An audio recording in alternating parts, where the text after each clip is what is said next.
Ah, hindi ka ba naging selective sa pagpili ng pagbibigyan mo ng mga ayuda, no? Halimbawa, Quezon City, hindi ka ba naging selective sa pagbibigay ng AIC sa mga officials doon sa pag-identify nila?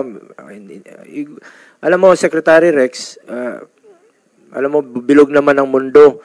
What if ikaw na yung kandidato pagdating sa 2028? And I'm sure darating naman yung puntong gano'n, no, na magiging kandidato ka muli kasi you belong to a political family. At alam nyo naman nung panahon ni dating Pangulong Duterte, ang Valenzuela ay kung anong mga pangangailangan doon sa inyong ospital, sa inyong dalawang ospital, sa mga indigents doon, when you were still the mayor, nagkapalitan na lang kayo ng iyong kapatid, ay binibigay talaga what is due, especially doon sa mga indigents. Yung talagang mga kababayan nating mahihirap po. Matagal na rin po kayo sa local government. Alam nyo naman po yung sino talaga yung deserving at nangangailangan. Yun lang po ang pakiusap ko sana. Hindi po ito maging selective kayo sa inyong position at hindi po ito, gaya ng sinabi ni Madam Chair, Senator Amy, na hindi po ito magagamit sa politika. Dahil tandaan po natin, darating rin po ang panahon na maaaring kayo rin po ay maging kandidato at kung ano bang mararamdaman nyo na magkakaroon po ng selective yung agencies tapos ikaw hindi ka pagbibigyan. Atin dito sana po ay maging pantay-pantay po ang ating trato at wag ito magamit. Napakahalagang opisina po ito, itong DSWD, at hindi po dapat magamit ito sa politika. Dahil wag niyo pong pagsamantalahan ang kahinaan po ng mga kababayan nating mahihirap. Naghihirap na nga, magmamakaawa pa sila para matanggap nila yung ayuda mula sa gobyerno. Tandaan natin, hindi nyo po pera yan, hindi natin pera yan, pera po ng taong bayan yan at dapat po ibalik sa kanila. Yun lang po ang pakiusap ko for the end time po sa inyo, Secretary Rex. Sana maging pantay-pantay po ang inyong pagtrato dito.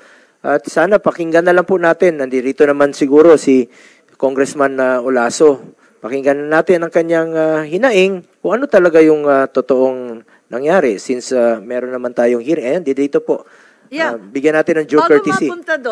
Bago mapunta doon, Senator Bong, kasi mahabang diskusyon yan, hayaan na natin si Secretary at si Congressman Olaso. Maalala ko lang, may update ba tungkol sa investigasyon na ipinangako ng DSWD tungkol kay VP Sara na sinasabi ng ating VP na tinatanggihan lagi ng DSWD ang kanyang mga request para bigyan ng financial assistance. Kapag raw nanggaling sa OVP, hindi naman pinapagbigyan, kaya't napipilitan rin sila sa OVP na magbigay ng tulong sa mga nangangailangan. Madam Chair, lalahatin ko na ho. Una, hindi ho pinagsasamantala ng DSWD yung pondo ng DSWD para sa taong bayan ho yan. We agree with that. Number two, as we speak right now, lahat ng tanggapan namin nakabukas. Araw-araw may mga lumalapit at araw-araw ina-assess yan ng ating mga social worker.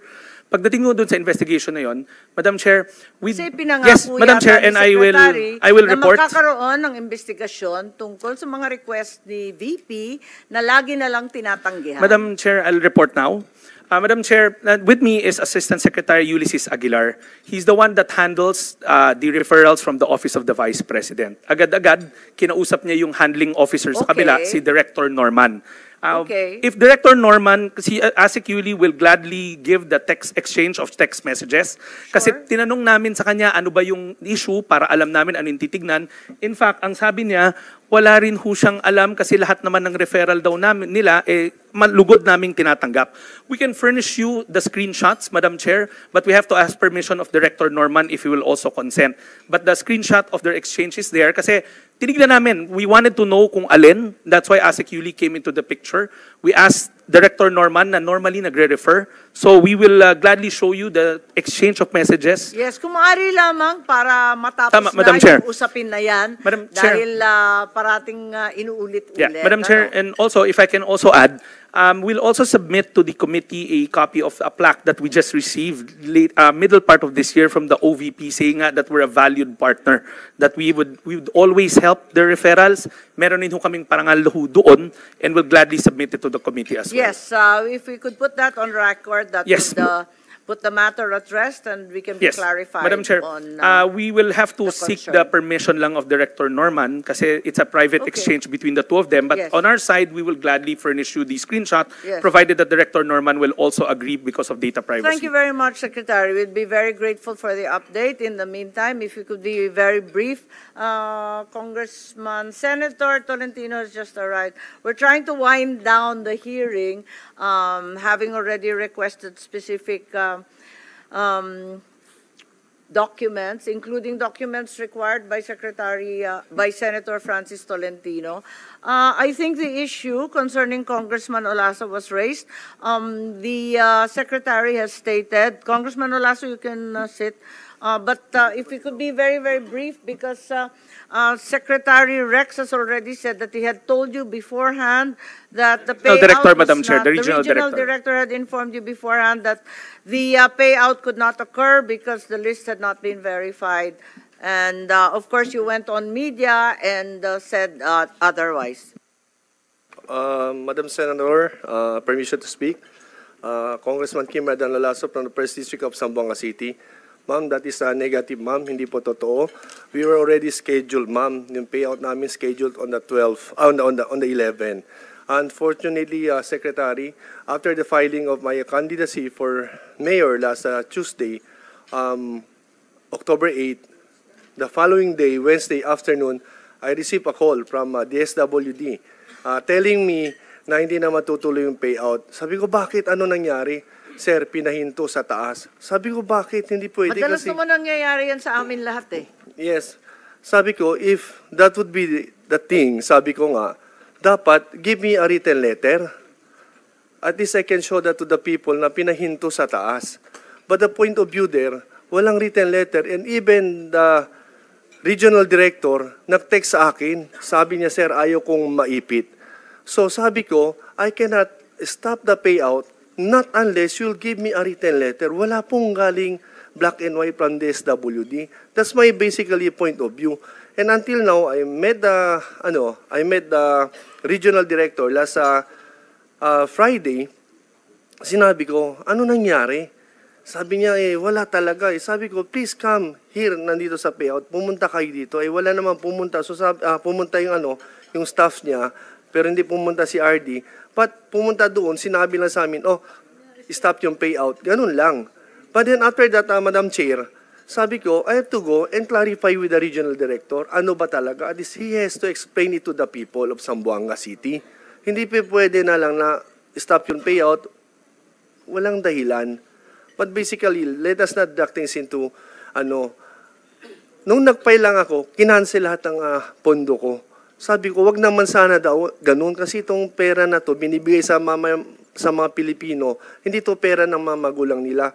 Pera to ng taong bayan. This is taxpayers' money. So I really stand for it and that's my thing. Hindi pa pwede iwanan natin yung taong bayan ng ganun because that is the program of our beloved President Bongbong Marcos and our Speaker of the House, Martin Romualdez, na dapat lahat ng naiiwan matutulungan dito sa bagong Pilipinas. Pero sa ganitong nangyari, hindi po tayo masaya, Secretary. And that's not true na sinabi nyo kanina na you informed me earlier na hindi ready yung payouts. Nandito na, sir, ready na. We posted on Facebook, that is already 3 weeks ago. We posted it, ready na. More than 12,000 payouts, pinakancel lahat. Bakit po ginaganon ako? Porket wala akong tatay, congressman o senator. I'm an OFW. Hindi po ako, I'm not, sabi ko sa iyo, and hindi ako veteranong politician. I'm just new here. As you know, we're former colleagues in Congress. I'm a ship captain, OFW ako. But my heart belongs to the people. I want to serve the people of Zamboanga. Sana, Secretary, my colleague, tulungan mo ako dito. Madam Thank you. Chair, again, let me just state for the record, wala hong pondo ang congressman. Yung sinabing pondo ko Wala hong pondo ang congressman. These are department disbursed funds. As we speak right now, lahat ng opisina namin, anybody that walks into our office, pinoprocess ho yan. Now, that list, that referral list that's given to us, I'll get it from Congressman Olaso right now. We'll look into it again. I'll talk to the regional director na kausap niya, who happens to be a career social worker. Nandiyan na ho siya, matagal na.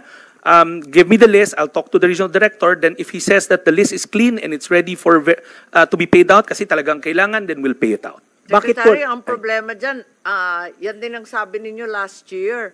Kaya si Senator Bongo nagdududa na rin eh. Madam Chair, in the last hearing, I told the good senator, I think there's a miscommunication between his office and our office. The original Mr. list that they gave Madam us, Chair. which we can give back, is a list of LGUs, not end beneficiaries. Binalik ho namin yun at sinabi namin hindi ho itong mga beneficiaries kundi mga local government units ho to. Kung pwede ho kami bigyan ng direct referrals. Meron ng ho mga silang mga social worker naman po na mga qualified. Sabi ko lang naman sa inyo, pag qualified po yung beneficiaries, balikan nyo po. Hindi naman siguro kailangan umabot ng 1 taon para balikan po sila. Pwede naman yan 1 week. Tingnan nyo kung, alam nyo, Mr. Secretary, kung gustuhin mo talaga, kaya nyo nga magtipon-tipon ng mga pagpupulong dyan, namimigay kayo ng ayuda, billion-billion in 1 week. Kaya nyo, sigurado ba kayong mga mahirap to mga to na tinatawag ninyo, billion-billion is isang sa isang lugar.